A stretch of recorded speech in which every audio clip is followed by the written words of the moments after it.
Brendan Fraser, the biggest star of family films in the 90s and 2000s, is a master of physical comedy and a hero of cult adventure movies.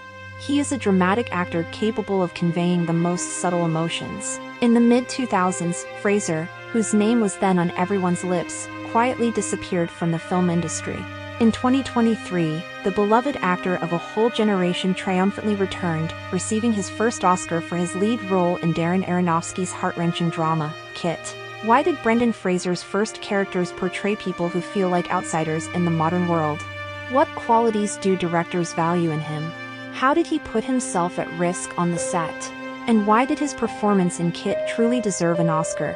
In this video essay, we will talk about Brendan Fraser's iconic works, an amazing actor and a fragile person who, for 30 years, has convinced us of the beauty and uniqueness of the world through his talent.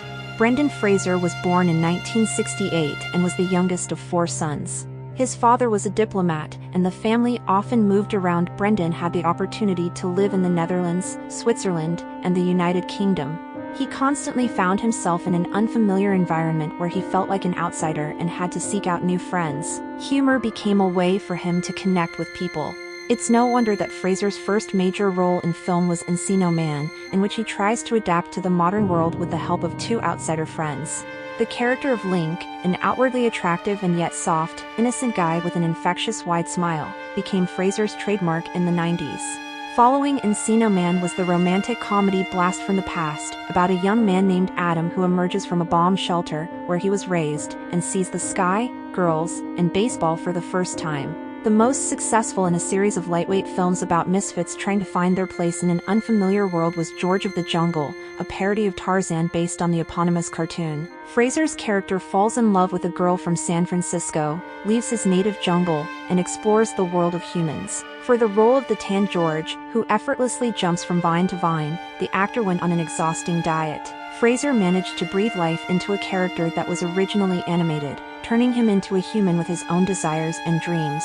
In Georgeof, he demonstrated his physical comedy skills, drawing inspiration from the clowning of Bill Irwin and the deadpan humor of Buster Keaton. And the actor's expressive face, with its large blue eyes, seemed as if it were created to look upon the world in wonder. The charming and naive George brought Brendan Fraser audience love, and the unexpected box office success of the film signaled to Hollywood producers that the young actor had become a profitable star. Fraser infused the carefree spirit of his earlier characters into the role of the next iconic hero, adventurer Rick O'Connell, who accompanies librarian Evelyn and her brother Jonathan to an ancient city of the dead. The director of the film, The Mummy, Stephen Sommers, wanted to revive the forgotten spirit of classic adventure movies by adding elements of horror and a lighthearted tone to the genre formula. Unlike typical action heroes, Fraser's character was allowed to be afraid. This simple quality not only made him funnier and more relatable, but also brought him closer to the audience. During the making of the future blockbuster, Fraser's ability to move and act gracefully, relying solely on his imagination, came in handy. Just take a look at the fight scene with the mummies. Compare it to what the actual shooting looked like, where the actor was desperately fighting invisible enemies. Fraser always tried to achieve maximum authenticity. For example, in this scene, he agreed to have the noose around his neck tightened for a close-up shot, but due to a mistake by the stunt team, he actually lost consciousness from suffocation. 1999 was a turning point in Brendan Fraser's career. After the release of The Mummy, the actor became an absolute Hollywood star. However, both before and after this recognition, he regularly acted in dramatic films, following the rule of one movie for everyone, another for himself. The commercial success of mass comedies allowed Fraser to participate in less noticeable films that were more thought-provoking for audiences. Moreover, unlike the public, he never considered himself funny or amusing. In the film School Ties, the actor played the role of a student in 1950s America who was forced to hide the fact that he was Jewish. Director Robert Mandel chose Fraser because the broad-shouldered actor, standing at 191 centimeters, physically stood out among the other candidates, while also displaying a sense of fragility and shyness. Bill Condon, the director of the film Gods and Monsters, was drawn to Fraser's rare ability to be an attentive listener, which led him to cast the actor as a reflective gardener. In this poignant drama, Fraser's character befriends James Whale, the creator of the film Frankenstein, who develops ambiguous feelings towards him. In 2001, at the height of his fame, the actor turned down the opportunity to appear in the sequel to George of the Jungle, choosing instead to star in the adaptation of Graham Greene's novel The Quiet American, which was highly praised by critics. Even in the sitcom Scrubs, where he was a guest star, he didn't make viewers laugh but made them cry. The actor appeared as Dr. Cox's best friend, the cheerful Ben, who is diagnosed with leukemia. The final episode with Fraser became one of the most touching moments in the series. At the beginning of the 2000s, the actor continued to appear in typical comedies. For example, he played a security guard who goes on adventures with Daffy Duck and a loser who makes a deal with the devil and gets to live several lives.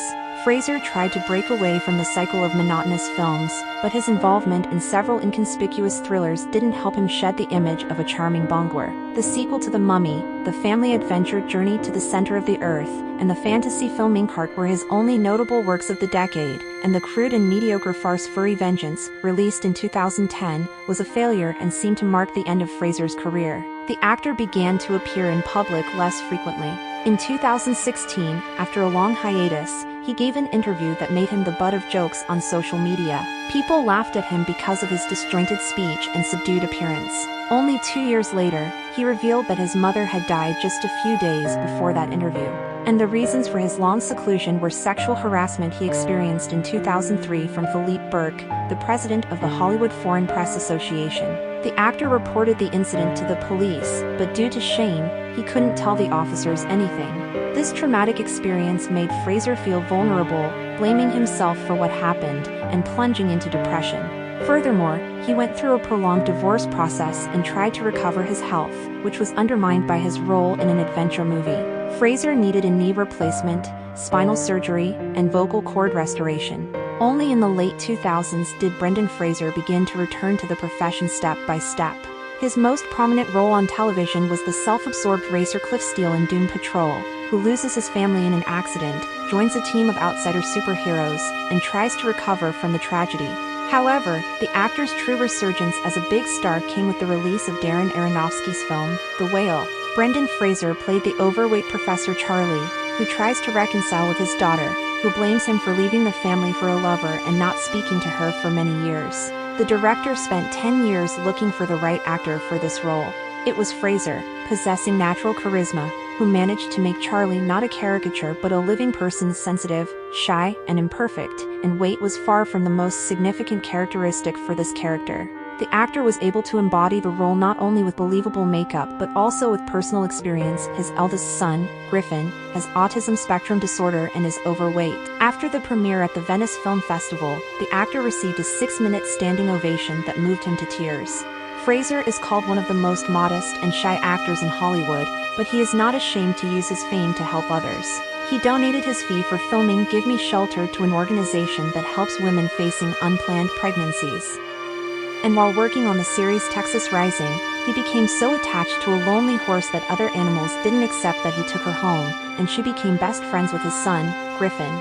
In recent months, the actor has become an inspiring example for millions of fans around the world, both those who have loved him since childhood and those who have only recently become captivated by his story. Brendan Fraser is not only soft and kind-hearted in his acting roles, but also in real life. He is a vulnerable yet fantastically brave individual who believes that after every dark period, there is always light. His example provides hope that within each of us, there is a strength that will one day help us emerge from darkness and not lose ourselves.